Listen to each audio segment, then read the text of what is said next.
সম্প্রতি জলপাইগুড়িতে হোয়াটসঅ্যাপে আত্মহত্যার বার্তা দিয়ে আত্মঘাতী হন এক পলিটেকনিক ছাত্রী। ঘটনার জেরে অভিযুক্ত প্রেমিককে গ্রেফতার করেছে জলপাইগুড়ি কোতোয়ালি থানার পুলিশ। সূত্রে খবর, ধৃতের নাম পরিমল বর্মন, কোচবিহারের শীতলকুচির বাসিন্দা। পরিমল বিবাহিত। সোশ্যাল মিডিয়ার মাধ্যমে পরিচয় ওই ছাত্রীর সাথে। পরে সেই পরিচয়ে প্রেমে পরিণত হয়, কিন্তু ছাত্রীটি জানতে পারে পরিমল বিবাহিত। এরপর থেকেই সম্পর্কে টানাপোড়েন শুরু হয়। অভিযোগ, পরিমল সম্পর্ক বজায় রাখতে আপত্তিকর ছবি দিয়ে তাকে ব্ল্যাকমেল করত।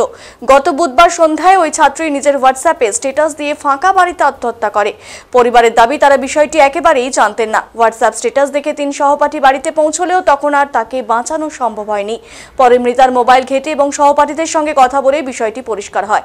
ঘটনা তদন্তে নেমে বৃহস্পতিবার রাতে কোচবিহারের শীতলকুচি থেকে পরিমলকে গ্রেফতার করে পুলিশ। শুক্রবার তাকে জলপাইগুড়ি জেলা আদালতে তোলা হলে বিচারক 3 দিনের পুলিশ হেফাজতের নির্দেশ দেন।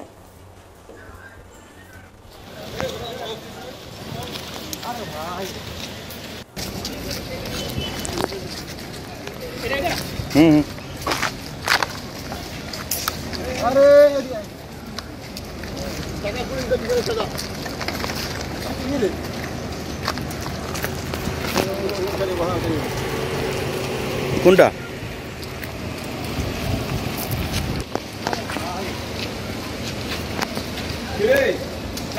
খাবি বুঝতে পারলি?